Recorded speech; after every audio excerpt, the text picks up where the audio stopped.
Pancasila bukan sekedar 5 sila yang kita hafal.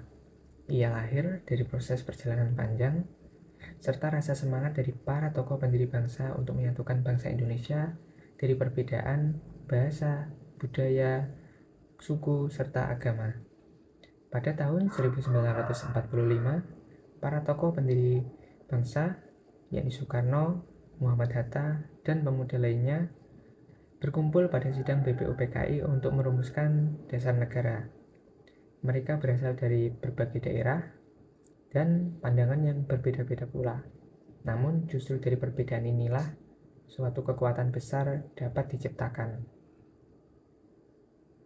Dari usulan dan pemikiran yang tertuang akhirnya lahir Piagam Jakarta pada tanggal 22 Juni 1945 yang pada akhirnya menjadi dasar lahirnya Pancasila yang kita kenal sampai hari ini.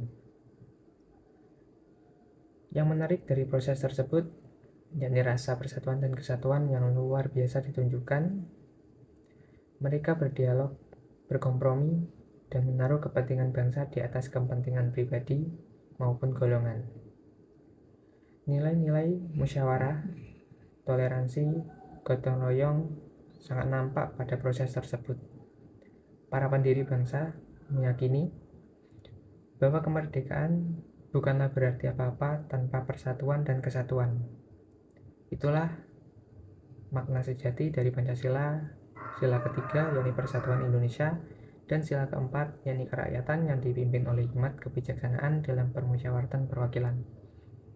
Dengan sejarah tersebut, kita sebagai generasi muda dapat memetik pelajaran yang sangat penting bahwa di tengah dunia sekarang yang penuh dengan perbedaan, menanamkan nilai-nilai luhur dan mengaplikasikannya pada diri kita seperti saling menghormati, menghargai perbedaan, dan bekerja sama untuk kebaikan bersama menjadi fundamental yang sangat penting, mengingat Pancasila bukan hanya untuk masa lalu, tetapi juga untuk masa depan.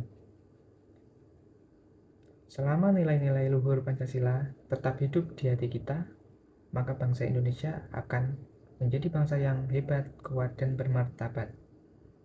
Maka dari itu, kita sebagai generasi muda, mari kita tunjukkan bukan hanya sekedar kita tahu dan apa itu Pancasila, namun kita harus mengamalkannya pada setiap tindakan yang kita lakukan demi menjaga dan membuat bangsa Indonesia semakin hebat, kuat, dan bermartabat.